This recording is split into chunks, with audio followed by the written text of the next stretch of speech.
사실보다 태도가 더 중요하다라는 말이 있습니다. 이 말은 유명한 심리학자인 칼 매닝거가 한 말입니다. 예를 들어서 어떤 학생이 대학에 떨어졌습니다. 그러면 대학에 떨어진 그것은 틀림없는 사실이죠. 그런데 대학에 떨어졌다는 이 사실보다도 더 중요한 것이 무엇이겠습니까? 대학에 떨어진 사실을 내가 어떻게 생각하고 어떻게 대하고 어떻게 받아들이느냐가 중요하다라는 것입니다. 성경 말씀을 예로 하나 더 들어보겠습니다. 마가복음 4장 40절부터 41절입니다. 같이 읽겠습니다. 이에 제자들에게 이르시되 어찌하여 이렇게 무서워하느냐 너희가 어찌하여 믿음이 없느냐 하시니 그들이 심히 두려워하여 서로 말하되 그가 누구에게 바람과 파도도 순종하는가 하였더라. 아멘. 예수님과 제자들이 한밤중에 이제 갈릴리 바다를 건너가다가 큰 풍랑을 만났습니다. 파도가 배에 부딪히고 물이 배 안에 가득 차게 들어와서 이제 곧 침몰할 것처럼 위태로웠습니다. 제자들은 혼란에 빠졌고 죽을 것 같은 그런 두려움에 휩싸였죠. 배 안이 요란합니다. 제자들은 풍랑을 이겨보려고 괴로이 노를 저어보지만 역부족입니다. 그들은 절망하였고 원망의 소리가 터져 나오기 시작합니다. 제자들이 예수님께 뭐라고 말했습니까? 예수님, 우리가 죽게 된 것을 안 돌아보십니까? 라고 말합니다. 여러분, 이 말에는 예수님을 향한 원망과 불평이 들어있는 것이죠. 그리고 혼돈과 두려움의 모습이 이 말 속에 담겨져 있는 것입니다. 그러자 예수님은 배 위에 올라서 풍랑을 향하여서 잠잠하라 고요하라 말씀하십니다. 그랬더니 일순간에 바람이 그치고 풍랑이 잠잠케 되었습니다. 초자연적이고 놀라운 기적이 일어난 것입니다. 예수님은 풍랑을 잠잠케 하신 후에 제자들을 책망하십니다. 왜 이렇게 믿음이 없느냐? 왜 이렇게 요란하고 왜 이렇게 소란하냐라고 예수님은 제자들을 호되게 책망하십니다. 여러분, 한 사람의 믿음의 품격을 보려면은 그 사람이 환난을 만났을 때 보면 알 수 있습니다. 어려운 일을 당했을 때 보면은 그 사람의 신앙과 품격을 확인해 볼 수 있다라는 것이죠. 모든 것이 형통할 때는 잘 보이지를 않습니다. 그러나 어려운 일을 닥쳤을 때, 어려운 일을 만나고 환난을 만났을 때는 사람의 본심이 드러나게 돼 있다라는 것이죠. 여러분, 풍랑은 사실입니다. 풍랑은 변하지 않는 사실이죠. 풍랑을 우리가 어떻게 할 수는 없는 것입니다. 그러나 풍랑을 대하는 태도에 따라서 그 결과가 달라진다라는 것입니다. 풍랑을 만났을 때 혼란과 요란, 절망과 원망하는 것은 그것을 극복하는데 아무런 도움이 되지 못하고 상황을 더욱더 어렵게만 만들 뿐입니다. 그러나 풍랑 속에서 주님을 온전히 믿고 주님을 온전히 신뢰했다면 예수님의 칭찬을 받았을 것입니다. 환난을 잘 감내하고 잘 인내했다면 더 큰 믿음의 성장을 이루었을 것입니다. 좋은 환경을 성공의 기회로 만드는 사람이 있는가 하면은 그 좋은 환경 때문에 방탕과 타락에 빠져서 결국 실패하는 사람도 있습니다. 그러니까 이게 무슨 말이겠습니까? 사실보다 더 중요한 것은 지금 우리에게 닥친 그 상황을 대하는 태도에 있다라는 것입니다. 실패했을 때 그 사실을 불평과 낙심으로 바라보느냐 아니면 또 다른 기회의 장으로 받아들이느냐, 실패를 대하는 우리의 태도가 더욱더 중요하다라는 것입니다. 오늘 말씀의 제목이 성결하라라는 것입니다. 여러분, 성결하다라는 뜻이 무엇일까요? 어떤 사람이나 그 사람의 태도가 천박하고 속되지 않고 거룩하고 깨끗하다라는 의미를 가지고 있습니다. 천박하고 속된 것과 거룩하고 깨끗한 것이 대조를 이루고 있습니다. 사랑하는 여러분, 우리의 믿음이 속되고 천박한 믿음이 아니라 거룩하고 깨끗한 믿음의 소유자들이 되시기를 간절히 축복합니다. 그런데 구약 성경에 나오는 성결하다라는 것에 구체적인 행위가 있습니다. 출애굽기 19장 14절과 15절 말씀입니다. 같이 읽겠습니다. 모세가 산에서 내려와 백성에게 이르러 백성을 성결하게 하니 그들이 자기의 옷을 빨더라. 모세가 백성에게 이르되 준비하여 셋째 날을 기다리고 여인을 가까이 하지 말라 하니라. 아멘. 구약 성경에서의 성결 행위는 자기의 몸을 깨끗이 씻고 옷을 빨고 여인을 가까이 하지 않는 것이었습니다. 하지만 오늘 본문에서 성결하라라는 의미는 이런 외적인 성결을 말하는 것이 아니라 내적인 성결, 그러니까 영적인 마음의 성결 자세와 태도를 의미하고 있는 것입니다. 속되고 천박한 믿음이 아니라 거룩하고 깨끗한 믿음을 소유하고 가지고 있어라 라는 것이죠. 오늘 본문에 보니까 이제 가나안 입성을 위한 마지막 관문이라고 할 수 있는 요단강 도하를 앞에 두고서 이제 지도자 여호수아는 백성들에게 마지막 명령을 내립니다. 본문 5절 말씀 읽어보겠습니다. 여호수아가 또 백성에게 이르되 너희는 자신을 성결하게 하라. 여호와께서 내일 너희 가운데에 기이한 일들을 행하시리라. 아멘. 너희는 자신을 성결하게 하라라고 명령하십니다. 여호수아는 백성들을 이끌고 시딤을 떠나서 요단강가에 와서 3일을 머물면서 요단강을 건널 준비를 하고 있는 것이죠. 본문 1절과 2절을 읽어보겠습니다. 또 여호수아가 아침에 일찍이 일어나서 그와 모든 이스라엘 자손들과 더불어 시딤에서 떠나 요단에 이르러 건너가기 전에 거기서 유숙하니라. 사흘 후에 관리들이 진중으로 두루 다니며 아멘. 여러분, 요단강은 평상시에는 30m의 넓이에 깊이가 1에서 3m 정도로 흐르지만은 물살이 빠르고 거칠어서 건너기가 그렇게 쉽지는 않았습니다. 더군다나 3대와 보리를 추수할 때쯤에는 비가 많이 내리고 홍수가 나고 또 북쪽에 위치한 헤르몬산에 있는 이 눈들이 다 녹아서 눈이 녹은 물이 흘러내려서 강을 범람하게 만들었습니다. 이때의 강은 곳에 따라서 200에서 1000m 정도로 넓어져서 건너기가 거의 불가능해졌습니다.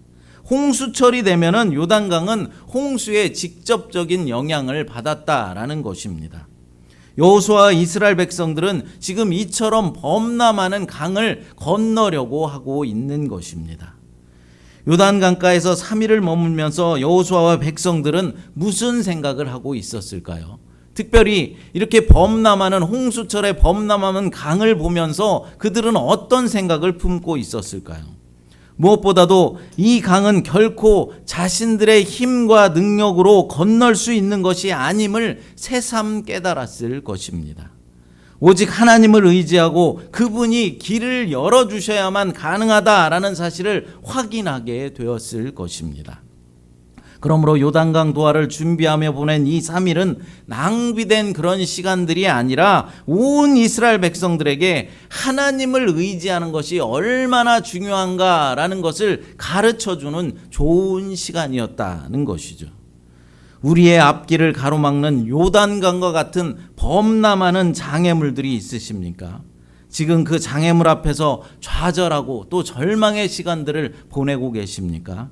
그러나 여러분, 하나님께서 우리에게 이렇게 범람하는 요단강과 같은 장애물을 주시는 이유가 무엇이겠습니까? 그 시간들을 통해서 내 힘과 내 지혜, 내 노력으로는 안 된다라는 사실을 깨닫게 하기 위해서입니다. 우리의 인생은 절대적으로 하나님의 도우심과 하나님의 능력이 필요하다라는 사실을 알게 하기 위해서입니다. 하나님께서 우리의 길을 열어주셔야만 모든 일들이 가능해진다라는 사실을 우리에게 다시 한번 깨닫게 해주기 위해서입니다. 우리의 물질의 문제도, 우리의 건강의 문제도, 우리의 자녀들의 문제들도, 또 인간관계에서의 모든 문제들도 하나님께서 개입해 주시고 도와주실 때 그래야만 모든 것이 잘 풀려질 수 있고 형통해질 수 있다라는 사실을 믿으시기 바랍니다. 여호수아는 이런 사실을 누구보다도 잘 알고 있었기 때문에 백성들을 향하여서 성결하라 라는 명령을 내리고 있는 것이죠. 3일 동안 요단 동쪽에 머물면서 몸과 마음을 정결하게 하고 경건하는데 이 시간을 경건하게 하는데 이 시간을 사용하라라는 것입니다. 우리들도 하나님의 어떤 사역에 앞서서 우리의 몸과 마음을 정결하게 하는 그런 시간들이 필요한 것입니다. 우리가 예배를 드릴 때도 기도하는 마음으로 마음을 정리하고 또 세상에서 찌든 때들을 다 씻어내는 그런 준비의 시간이 필요한 것입니다. 그런데 그런 시간도 없이 그냥 예배를 드리다 보니까 말씀의 은혜를 잘 받지 못하고 하나님의 영광이 되지 못하는 그런 예배를 드릴 때도 많이 있습니다. 물론 하나님은 우리가 아무런 준비도 없이 예배 가운데 참여한다 해도 성령 하나님을 통해서 놀라운 하나님의 역사를 일으키시는 그런 분이십니다. 하지만 이제 우리는 성숙한 믿음의 사람으로서 예배 전에 기도로 예배를 준비해야 하는 것이죠. 그럴 때 더욱 더 큰 은혜와 더 큰 축복으로 채워주심을 경험하게 되는 것입니다. 우리의 일상의 삶에서도 마찬가지죠. 많은 이들이 인생의 중요한 결정과 어떤 선택을 내려야 할 때도 아무런 준비도 없이 기도도 하지 않고 무턱대고 진행하다가 어려움에 처하는 경우들을 종종 보게 됩니다. 전공을 선택하고 대학을 선택함에 있어서도 우리는 기도로 준비해야 하는 것입니다. 심지어 어떤 사람들은 일평생을 함께 해야 하는 배우자를 선택하는 일에 있어서도 기도 한번 해보지 않고 겉모습만 보고 덜컥 결정해버리는 그런 경우도 있다라는 것이죠. 그러다 보니까 아름답고 축복받아야 할 이 가정생활이 오히려 저주에 가까운 삶이 되고 마는 것입니다. 또한 우리가 직장을 선택할 때도 어떤 사업을 시작할 때도 투자를 할 때도 반드시 하나님께 기도하고 결정을 내려야 하는 것입니다. 그래야 하나님의 축복 가운데 모든 일들이 형통할 수 있는 것입니다. 중요한 것은 우리가 어떤 결정과 어떤 선택을 하느냐가 아니라 나의 몸과 마음이 지금 정결한가, 하나님으로 채워져 있는가, 나의 삶이 경건의 삶을 지금 추구하고 있는가가 더욱더 중요하다라는 것입니다. 이스라엘 백성들은 요단강 도하를 앞에 두고 다른 것을 준비한 것이 아닙니다. 먼저 자신의 몸과 마음을 성결하게 하고 경건하게 하는데 온 힘을 쏟았습니다. 그렇습니다. 여호수아가 요단강 도하를 앞둔 백성들에게 요구하는 것은 어떤 군사적인 그런 작전이 아니었습니다. 어떤 전술을 숙지하라라고 명령을 내린 것이 아닙니다. 창을 갈고 칼을 갈라라는 그런 명령을 내린 것이 아니었습니다. 오직 하나님 앞에 성결하라라는 것이죠. 우리도 하나님 앞에 성결함으로 준비되었으면 좋겠습니다. 본문 3절과 4절을 읽어보겠습니다. 백성에게 명령하여 이르되 너희는 레위 사람 제사장들이 너희 하나님 여호와의 언약궤 매는 것을 보거든 너희가 있는 곳을 떠나 그 뒤를 따르라. 그러나 너희와 그 사이 거리가 2000규빗쯤 되게 하고 그것에 가까이 하지는 말라. 그리하면 너희가 행할 길을 알리니 너희가 이전에 그 길을 지나보지 못하였음이니라 하니라. 아멘. 드디어 강을 건너기 전날 지휘관들은 진을 두루 다니면서 백성들에게 제사장들이 언약궤를 메고 요단강을 건너면은 뒤따라 건널 것과 또 법궤와 자신들의 사이를 200규빗 그러니까 900m 거리를 유지할 것을 당부하고 있습니다. 법궤는 하나님을 상징하는 것입니다. 그래서 법궤와 일정 거리를 두고 따라가는 것은 절대로 하나님을 앞서지 말 것과 거룩하신 하나님에게 너무 가까이 가지 말라라는 의미가 있는 것이죠. 이 당시 이스라엘 백성들이 법궤보다 앞서지 말아야 하는 이유가 무엇이었겠습니까? 그것은 한 번도 가보지 못한 이스라엘 백성들과는 달리 하나님은 이 가나안 지역에 대해서 너무나도 잘 알고 계셨기 때문입니다. 그러므로 이스라엘이 낭패를 보지 않으려면 이 지역을 잘 알고 계신 하나님께서 내주시는 길로만 가야 했던 것입니다. 이런 차원에서 일정 거리를 두고 주님을 따르라라는 말씀도 앞으로 이스라엘이 가나안을 정복해야 할 텐데 어떻게 해야 하는가에 대한 모형의 말씀이라고 말할 수 있을 것입니다. 그러니까 이 말은 내가 어떤 일을 나서서 먼저 하려고 하지 말고 하나님께서 어떻게 일하시는지 그냥 목도하기만 하라라는 것입니다. 가나안 정복에 성공하려면 이스라엘 백성들은 절대 길을 먼저 나서거나 하나님을 앞서 나가서는 안 되었다라는 것이죠. 사랑하는 여러분, 우리의 삶에서도 마찬가지입니다. 우리는 절대로 하나님보다 앞서지 말아야 하는 것이죠. 하나님의 뜻이 어디 있는지 묻지도 않고 내가 모든 선택을 내리고 결정을 내려버리면 안 된다라는 것입니다. 우리는 다만 문제를 놓고 기도하면서 하나님이 이루시는 일을 목도하기만 하면 되는 것입니다. 여러분, 근데 사실 이게 이렇게 하기가 쉽습니까? 매우 어려운 일이죠. 우리는 사실 기다리는 것을 매우 힘들어들 합니다. 특별히 우리 한국 사람들은 기다리는 것을 정말로 싫어하죠. 죽기보다 싫어하는 것이 기다리는 일입니다. 하와이에 와서 기다리다가 힘들어서 지친 분들이 많이 계십니다.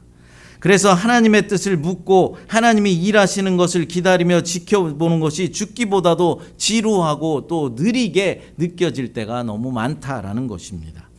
오늘 아침에 하나님께 기도하면서 소원을 아내고 저녁이 되었는데도 응답이 없으면 어떻게 합니까? 마음이 울렁거리기 시작합니다. 하루가 지나고 일주일이 지나고 한 달이 지나면은 점점 더 죽을 것 같은 그런 심정이 되어버립니다. 그리고는 포기해버리거나 왜 하나님이 응답하시지 않지? 라면서 불평을 쏟아내기 시작하는 것이죠. 더 심한 사람들은 어떻습니까? 하나님이 무능한 하나님이다 라고 말하며 하나님을 떠나버리는 그런 사람도 생기게 되는 것이죠. 그러나 여러분, 우리의 삶에서 세상과 우리 자신을 나보다도 더 잘 알고 계시는 분이 누구이겠습니까? 바로 나를 지으시고 이 세상을 만드신 창조주 하나님이십니다. 어떤 청년이 한적한 시골길에 이제 자동차를 몰고 운전을 하고 가다가 갑자기 시동이 꺼지고 전혀 움직이질 않는 것입니다. 그래서 갓길에 간신히 주차를 하고서 도대체 무엇이 문제인지 뭐가 잘못되었는지 이곳저곳을 살펴봅니다. 오랜 시간을 살펴보았지만 무엇이 문제인지 전혀 알 수가 없습니다. 그때 한 노인이 그곳을 지나다가 그 청년을 발견하고선 이제 다가와서 무슨 문제가 있느냐라고 묻습니다. 청년은 차가 갑자기 멈춰서서 이곳저곳을 살펴보고 만져보았지만 도대체 무엇이 잘못되었는지 전혀 알 수가 없습니다 라고 말하죠. 그러자 노인이 자동차 본넷을 열고 무엇인가를 만집니다. 이제 시동을 한번 걸어보게나 말하죠. 청년은 당연히 시동이 걸리지 않을 것이다 라는 의심을 가지고 시동을 걸어보았습니다. 그런데 이게 어찌된 일인지 자기가 그렇게 이곳저곳을 살펴보고 만져봐도 시동이 걸리지 않았던, 전혀 미동이 없었던 이 자동차가 드르릉 하고 시동이 걸리는 것입니다. 그래서 노인에게 묻습니다. 어떻게 이렇게 자동차를 쉽게 고칠 수 있습니까? 그러자 노인이 이렇게 말하죠. 내가 이 자동차를 만든 헨리 포드요 라고 말합니다. 그렇습니다, 여러분. 자동차를 만든 사람은 자동차에 대해서 속속들이 다 알고 있는 것입니다. 어디가 잘못되었는지 무엇이 문제인지 다 알고 있다라는 것이죠. 마찬가지로 우리를 지으신 하나님은 나보다도 나를 더 잘 알고 계신 분이십니다. 우리의 연약한 부분과 나의 약점까지도 다 알고 계십니다. 그런 우리 하나님 아버지께 나의 길을 내어드리고 그 길을 따라만 간다면 당연히 우리는 성공을 보장받을 수 있게 되는 것입니다. 반면에 내가 앞서가려 하면 낭패를 볼 수밖에 없는 것입니다. 그러므로 우리는 내가 하나님보다 앞서 나가려 하기보다는 나의 모든 삶을 하나님 아버지께 올려드리고 하나님이 행하실 일을 목도하기만 하면 되는 것입니다. 그럴 때 우리는 하나님의 역사를 보게 되고 우리의 삶 가운데 기적의 역사를 체험하게 되는 것입니다. 여호수아는 백성들에게 말합니다. 자신을 성결하게 하십시오. 주님께서 내일 당신들 중에 놀라운 일을 이루실 것입니다 라고 말합니다. 여러분, 지금 이스라엘 백성들의 상황을 한번 상상해 보시기 바랍니다. 요단강 동쪽에 여러분들이 지금 진을 치고 있다라고 생각하시고 범람하는 요단강물을 바라보고 이제 건너가서 무엇을 해야 하는지 상상해 보시기 바랍니다. 이제 요단강을 건너면 곧바로 여리고 성이고 그곳에서는 아마도 무력 충돌이 일어날 것이 뻔한 상황입니다. 그럼 이런 상황이라면 여러분 같으면 어떻게 하시겠습니까? 전쟁 준비를 하는 것이 당연한 상식일 것입니다. 그런데 여러분, 여호수아는 지금 무기를 만들고 전쟁 준비를 하라라는 이런 명령 대신에 몸가짐을 성결하게 하라라는 명령을 내린 것입니다. 여호수아가 왜 이런 명령을 내린 것일까요? 제정신이 아니었을까요? 어디가 좀 모자라는 그런 사람입니까? 아닙니다. 여호수아는 주의 백성들의 가장 기본적인 의무는 어떤 외적인 것을 행하는 것이 아니라 삶과 몸가짐을 단정하게 하여서 경건과 거룩을 유지하는 일이라는 것을 잘 알고 있었기 때문입니다. 그리스도인들에게 무엇이 더 중요한 일인지, 그리스도인에게 우선순위가 무엇인지를 알고 있었기 때문이다라는 것이죠. 현대의 신자들은 아무리 주일에 설교 말씀을 선포해도, 아무리 성경 말씀을 가르쳐줘도, 심지어는 맹세까지 시켜놔도 그때뿐이고 무엇이 자신에게 정말로 중요한지, 어떤 것이 자신의 인생에서 중요하고 필요한지를 깨닫지 못하는 사람들이 너무나도 많이 있는 것 같습니다. 어떤 것이 여러분 우리의 삶에 중요한 일이겠습니까? 하나님을 믿는 일입니다. 예수 그리스도를 나의 주인으로 모시고 예수 그리스도를 따르는 삶을 사는 것입니다. 나의 삶의 우선순위를 하나님께 두는 일입니다. 하나님 나라와 주의 몸된 교회를 위해서 헌신하는 일입니다. 그런데 현대의 많은 신자들은 말로는 하나님이 먼저고 우선입니다 라고 말하면서 실제의 행동에서는 언제나 하나님은 뒷전에 있습니다. 자기 볼 일 생기면 자기 일 다 보고 시간이 남으면 예배드리러 나옵니다. 자신에게 필요한 물건 다 사고 돈이 남으면 적선하듯이 하나님께 헌금합니다. 자기를 위한 휴식과 유흥 다 즐기고 나서 시간이 남으면 교회 와서 봉사합니다. 드라마, 영화, 유튜브 자기 보고 싶은 거 다 보고 시간이 남으면 기도합니다. 시간이 나면 성경 한 장 겨우 읽습니다. 그런데 여러분, 우리 하나님이 이런 대접을 받으실 분이십니까? 남는 시간, 남은 돈, 짜투리 시간, 그런 것 받으시려고 하나님께서 독생자 예수 그리스도를 이 땅에 보내셔서 우리를 위해서 고통당하게 하시고 십자가에서 못 박혀 돌아가시게까지 하신 것일까요? 아닙니다. 우리 주님은 우리에게 이런 푸대접을 받으실 분이 아니십니다. 저도 어디 가서 누가 저를 푸대접하면 기분이 좋지가 않더라고요.